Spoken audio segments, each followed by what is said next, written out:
Hello my dear students, कैसे हैं आप लोग। आशा करते हैं अच्छे होंगे, स्वस्थ होंगे। तो आज हम लोग पढ़ेंगे क्लास 12 हिंदी चैप्टर नंबर 7, जो हमारी अध्याय है 7वां नंबर है। जगदीश चंद्र माथुर जी का लिखा हुआ ओ शदानीरा पाठ के जो लेखक हैं उनकी जीवनी आज हम लोग पढ़ेंगे। फिर कल हम लोग इनके पाठ का परिचय देखेंगे, ठीक है। तो आज लेखक परिचय पहले देख लेते हैं। बड़े ध्यान से देखिएगा, क्योंकि परीक्षा में लगभग 60% आपको लेखक परिचय से आ जाता है, तो इसीलिए आप लोग इसको ध्यान से देखते रहिए, सब कुछ समझ में आ जाएगी। चलते हैं। लेखक साहब का नाम क्या भाई? तो सबसे पहले शीर्षक का नाम याद रखिएगा, ओ शदानीरा। शीर्षक का क्या नाम है? ओ शदानीरा, ठीक है। लेखक का नाम जगदीश चंद्र माथुर। लेखक का क्या नाम है? जगदीश चंद्र माथुर। जन्म कब हुआ? तो 16 जुलाई 1917। याद रखिएगा कब हुआ है जन्म इनका? तो 16 जुलाई 1917 का इनका जन्म हुआ। निधन 14 मई 1978 को। निधन कब हुआ?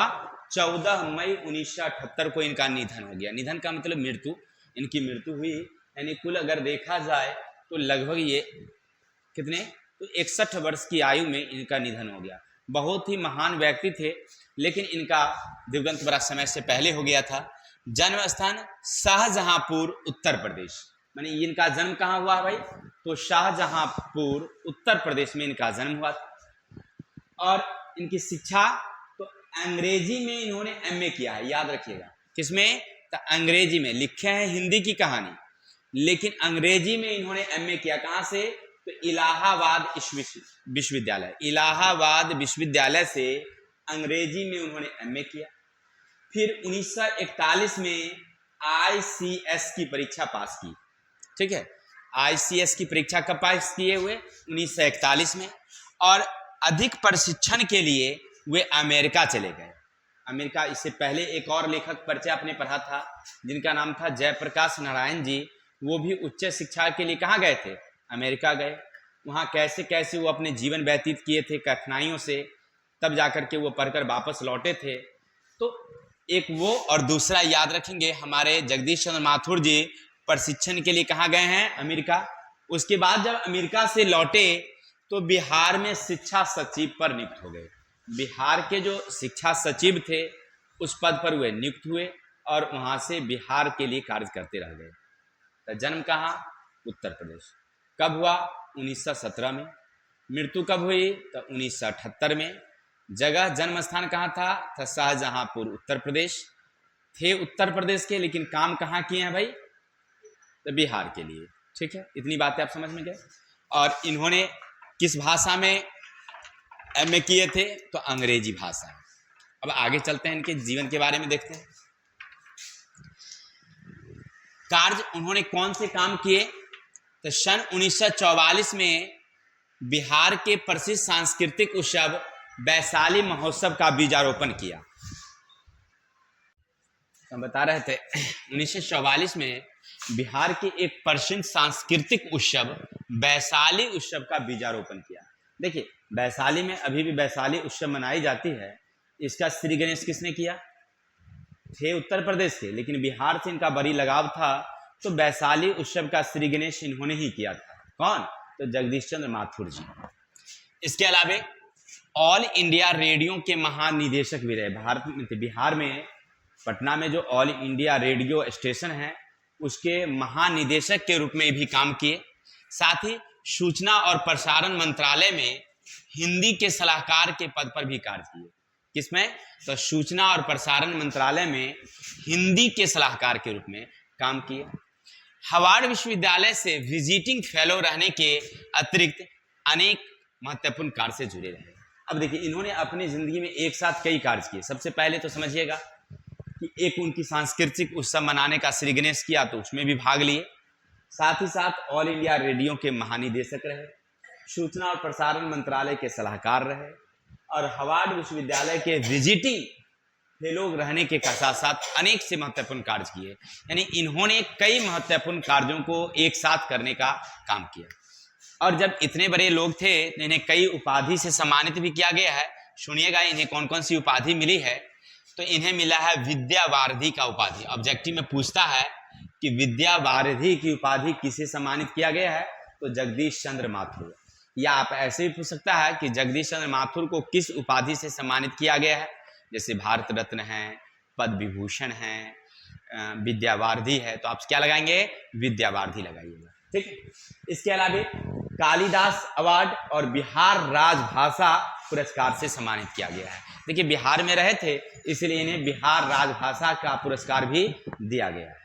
तो यहां तक आप समझ गए होंगे कि इन्हें कौन कौन से सम्मान मिला है, तो कालिदास अवार्ड, बिहार राजभाषा अवार्ड, साथ ही विद्या वारिधि का अवार्ड भी इनको मिला है। अब चलेंगे आगे, देखते हैं इनकी कुछ कृतियां हैं, थोड़ा सा कृतियां सुनिएगा, यानी कौन कौन सी इन्होंने रचना किया है और कब किया है, इसका मेंशन किया गया है। इनकी प्रमुख कृति में याद रखेंगे, प्रथम एकांकी इनकी प्रकाशित थी मेरी बांसुरी। क्या हुई थी, मेरी बांसुरी इनकी प्रथम एकांकी थी, वो प्रकाशित हुई थी 1936 में। किसमें प्रकाशित हुई थी, तो याद रखिएगा सरस्वती। सरस्वती इनका एक प्रमुख पत्रिका थी, उस समय प्रकाशन होती थी, उन्हीं में इनकी पहली जो एकांकी थी वो प्रकाशित हुई थी मेरी बांसुरी। अब यहाँ से कई ऑब्जेक्टिव क्वेश्चन पूछते हैं कि उनकी प्रथम एकांकी का क्या नाम, मेरी बांसुरी। प्रथम एकांकी मेरी बांसुरी किसमें प्रकाशित हुई थी, तो सरस्वती में। प्रथम एकांकी मेरी बांसुरी कब प्रकाशित हुई थी, तो 1936 में। ऐसे करके घुमा फिरा करके आपसे ऑब्जेक्टिव पूछ सकता है, क्योंकि महत्वपूर्ण है, तो आप लोग थोड़ा सा ध्यान रखिएगा, याद रखिएगा। चलेंगे आगे, 5 एकांकी नाटकों का संग्रह है उनका, माने 5 एकांकी एक साथ जोड़ दिया गया है, जिनका नाम है भोर का तारा। याद रखेंगे, ऑब्जेक्टिव पूछ सकता है आपसे कि 5 एकांकी नाटक का संग्रह का क्या नाम, तो भोर का तारा। ठीक है। कब प्रकाशित हुई थी, 1946 में। क्लियर। इसके अलावा है ओ मेरे सपने, उनकी एक कहानी है जो प्रकाशित हुई थी 1950 में। इसके अलावा मेरे श्रेष्ठ रंग, मेरे श्रेष्ठ रंग प्रकाशित हुई कोणार्क 1951 में। ये दोनों, मेरे श्रेष्ठ रंग और कोणार्क, ये दोनों का प्रकाशित हुई 1951 में। बंदी 1954 में, शारदिया 1959 में, पहला राजा 1969, दशरथ नंदन 1974, कुंवर सिंह का टेक 1954 और गगन सवारी 1958 के अलावे उन्होंने 2 कठपुतली नाटक भी लिखे हैं। देखिए ये सब कई प्रकाशन तो कर किए ही, साथ साथ उन्होंने कठपुतली नाटक लिखे हैं। तो याद रखिएगा ये बहुत बड़े नाटककार थे, यानी इनकी प्रसिद्धि कवि के रूप में नहीं, लेखक के रूप में नहीं, संपादक के रूप में नहीं, किसके रूप में है, तो नाटककार। अगर आपसे पूछे कि जगदीश चंद्र माथुर मूल रूप से क्या थे, तो नाटककार थे। ये मूल रूप से क्या थे, नाटक। एकांकी लिखे, अनेक प्रकार की कहानियां लिखे, लेकिन उनमें से मूल रूप से ये क्या लिखते थे, नाटक। ज्यादा करके इनकी जो भी कहानियां हैं नाटक के आधार पर है। ठीक है। तो ये प्रमुख रूप से क्या थे, नाटककार थे। यहां से एक ऑब्जेक्टिव पूछता है कि जगदीश चंद्र माथुर जी मूल रूप से क्या थे, तो याद रखिएगा नाटककार। आगे चलते हैं, 10 तस्वीरें और जिन्होंने जीना जाना, ये 2 रेखा चित्र है इनका और संस्मरण है। 10 तस्वीरें इनकी क्या है, रेखा चित्र है। जिन्होंने जीना जाना संस्मरण है, ये इनकी रचना है। परमशील नाट्य 1960 में उनकी प्रकाशित हुई। उनकी समीक्षा का प्रचारक है, माने उनके बारे में जो जानने की जो सबसे बड़ी चीज है वो क्या है, परमशील नाट्य 1960 में, बहुत सुंदर उनकी रचना है। बहुजन संप्रेषण के माध्यम से जन संचार पर विशिष्ट पुस्तक और बोलते क्षण निबंध प्रकाशित हुई। माने इनके कई और माध्यम प्रकाशित हुई, जिनमें बोलते क्षण है, बहुजन संप्रेषण के माध्यम जनसंचार पर विशिष्ट पुस्तक ये लिखे हैं। यानी कि इनकी बहुत सारी रचनाएं हैं जो यहाँ पर मेंशन की गई है। अभी ये तो इनकी कुल रही रचना। तो आपने अभी तक क्या पढ़ा, तो पहला उनका क्या नाम, तो जगदीश चंद्र माथुर। जन्म कहाँ, तो शाहजहांपुर उत्तर प्रदेश। जन्म कब हुई, तो 1917 में। मृत्यु कब हुई, 1978 में। ये पढ़े कहाँ से, तो इलाहाबाद विश्वविद्यालय से इन्होंने एमए किए अंग्रेजी भाषा में। इसके लिए ICS की परीक्षा पास करके 1941 में चले गए, कहाँ चले गए, कलकत्ता।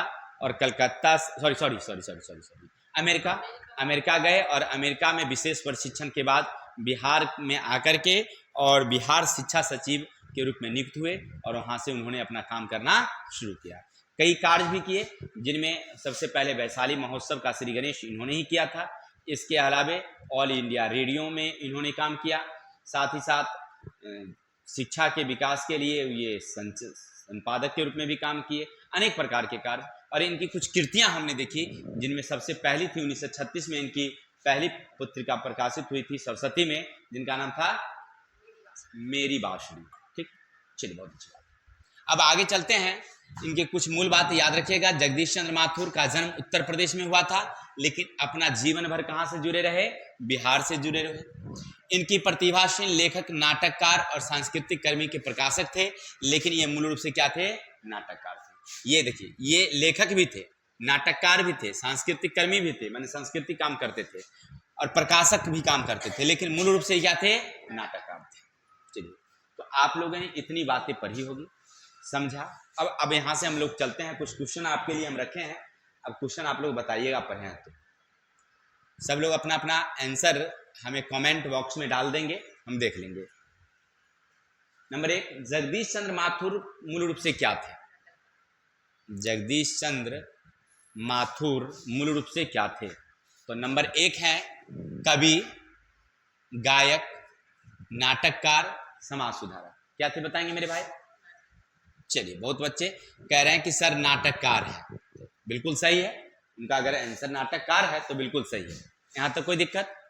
चलते हैं क्वेश्चन नंबर, मेरी बांसुरी का प्रकाशन कब हुआ था? उनकी जो पहली जो रचना थी मेरी बांसुरी, वो कब प्रकाशित हुई? 1936 में। बहुत अच्छा, एक बच्चे बता रहे हैं कि सर 1936 में हुआ था, तो आंसर बता रहे हैं, बिल्कुल सही बता रहे हैं, तो लिखिए 1936। अब आगे चलेंगे, जगदीश चंद्र माथुर का जन्म कब हुआ था? माने उनका जन्म कब हुआ? नंबर 1, 16 जनवरी 1917, 16 जुलाई 1917, 16 जुलाई 1927 और 6 मई 1913। कब हुई थी बताइए?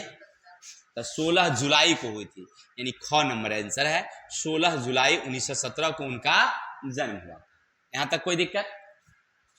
देखिए, इसी तरह से लेखक परिचय से कुछ क्वेश्चन रहते हैं जो आप लोगों को ध्यान रखना है, ठीक है। ऐसे हम तो थोड़ा सा कम क्वेश्चन लाए हैं, 5-5 करके हमारा एक तरीका है कि पढ़ाने के बाद 5-5 MCQ क्वेश्चन लेते हैं, तो हर पार्ट की तरह इसमें से भी 5 क्वेश्चन लिया गया है, और इसको भी ध्यान रखिएगा, इंपॉर्टेंट क्वेश्चन है। साथ ही साथ और सारे ऑब्जेक्टिव क्वेश्चन हमारे चैनल पर है, उसको भी आप देख सकते हैं। चलते हैं, जगदीश चंद्र माथुर कहाँ के मूल निवासी थे? नंबर 1, बिहार, उत्तर प्रदेश, झारखंड, दिल्ली। वे कहाँ के रहने वाले थे मूल रूप से?